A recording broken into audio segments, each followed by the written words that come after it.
You are listening to the German Language Radio Show with Micah Burke. Welcome, Dr. Vallée. Thank you very much for the invitation. So please tell us about your most recent book. It is a book that deals with exemplary teachers and what they are doing right in the classroom. I was very committed to going into difficult learning environments, into pluralistic classrooms, and where there were issues of quite a lot of discrepancy between race and socioeconomic classes and religion, and see what the teachers' best practices in addressing issues of education for the kids. So why did you see a need to pursue this project, to write this book, to bring this book into the spotlight? It was important to provide teachers with a platform to share what they were doing. I chose the medium of the storytelling. There are about 40 stories in the book. The book is available in English and French, so I documented the stories in both English and French. And so I'm sharing them with the general public in both those two languages. And it was also important when we talk about diversity and that it's working in Canada and that we're doing a pretty good job. What exactly does that mean in very concrete ways so that we can continue to learn together, continue to make mistakes and learn from those mistakes and move forward? And also I feel as a first generation Canadian, born and raised here, a child of immigrants, Italian immigrants, I felt that when I was going to school, there were very few teachers that addressed some of the needs that I had as a young child here, that had language issues, learning issues, and felt the teachers were teaching the curriculum and not always teaching the kids. And that's something that stayed with me for quite some time. I know that there are some fabulous role models now in the 21st century, but when I was going to school, there weren't. But for many of these kids, I'm sure they still don't see, especially many of these kids that come from more recent immigrant receiving countries and they're in the classroom. They don't see the reality of their situations being reflected in the schools and in their teachers. But for those exceptional cases where that is the case, I was able to spend time with those teachers and document that. Were they hard to find? Yes, the teachers, they're men and women. Some have been teaching 10 years, some 40 years. Some are first-generation Canadians. Some have been here for generations and generations. So I really tried to get a broad spectrum because I didn't want to pigeonhole only teachers that have been teaching for 30 years or only teachers that teach without an accent are going to be excellent teachers. I was really looking at the person, their values, their commitment. And in essence, I went to the schools. I spoke to principals. I spoke to parents. I only documented the experience of the teachers. I didn't have the authority to speak to the kids or the parents for the research in and of itself. So what you see are the teachers' words in the book. I mean, I narrowed it down to 8 teachers. I had many more. Time and resources only allowed me to work closely for a few years with 8 teachers. So the research took place over a few years. That's correct. That's right. I was in the inner city classrooms, and then once I had that data, and the data consisted of observing the teachers, speaking to the teachers, interviewing the teachers, and a journal exchange, either email or written and back and forth. So let's say I would see an incident in the classroom. Later in the week when I interviewed the teachers, I said, I saw something could you tell me a little bit about why you think it happened that way?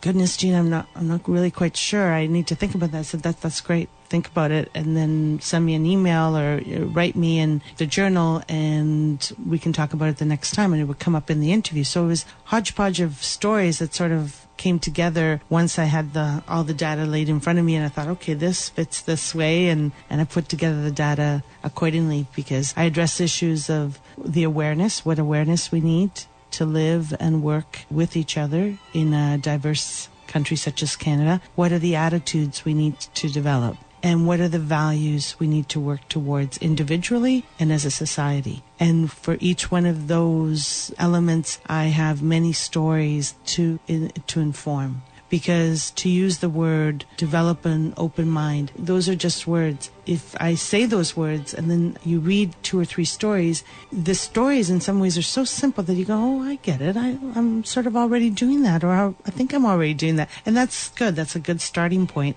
And then hopefully they will resonate. If not, one of the 40 stories will resonate, that to make sense of some words that I want to bring real meaning to those words. There is so much power to story, isn't there? There is. Human beings are storytelling beings. And It's how we speak to one another. Despite the power of social media and the power of internet, it is, in essence, I think we listen most effectively when we're sharing stories. It's so funny that you say that, because I think today is Education and Sharing Day, at least in the United States.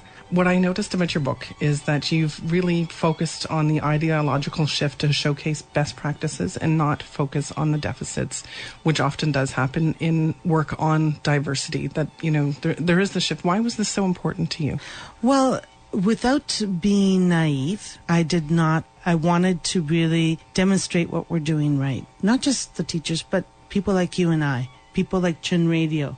What are we doing right? We've put in place some best practices when I think about this radio station, when I think about the schools my children go to, when I think about the environments my husband and I work in. We've put in place in this country some best practices, some things that are really working, and we need to continue to grow on those and develop those. So without being naive, those are already fabulous in and of themselves, and we have to continue to work towards that. And we, as both you and I know, we are a model. Canada is a model for many countries around the world for that. I believe that issues of diversity is already such a messy understanding of life, and there's so much uncertainty, there's so much second guessing, there's so many initial failures, and you have to keep going back to it to understand one another, that it was important to provide each one of us some hope, something to hold on to and say, let's keep going with this because we're on to something that's working. So I was very committed to that. And it's partially the type of person that I am, that I do believe we can get through this. We can make this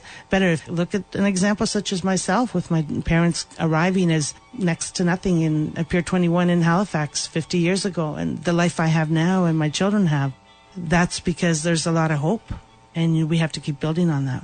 So what does the future of education look like in Canada with these best practices? Do you have maybe 3-4 really important key issues that you'd like to cite? Yes. Well, one very strong key recommendation or issue would be that our faculties of education need to take a much more progressive stand in developing teacher education programs that reflect the reality of the classroom. Teachability. What I am saying in my book, you cannot always teach. You cannot always teach that. It really has more to do with the person than it does to do with the training program. But there are possibilities of training teachers more effectively. And I think the exemplary teachers in my book, each and every one of them talk about the importance of teacher training. The second thing is that the role of the teacher is multidimensional. She or he is no longer just a teacher. They're a cultural mediator. They're on the front lines in community issues. They probably are much more aware of their community and the resources their students may need to tap into in order to have a more equitable education, or even something like breakfast programs, food banks, shelters for women. Teachers before wouldn't have had to have known that, but if they're working in an inner city or in an urban environment where there are issues of social economic discrepancy, there are high rises in a particularly large amount of single parent homes, then they're going to need to be knowing about that. So the future of education means it is going to become more complex, just like life is in the 21st century. It's not as straightforward as it was for my parents and your parents, but much more complex, but also much manageable. I think the support systems are in place. The funding always isn't, but the support is, and anyone that has lived this multicultural or diversity, lives with it in aspects of their personal life or professional life, probably will see the value of continuing with it. I don't know that we can escape it in Canada.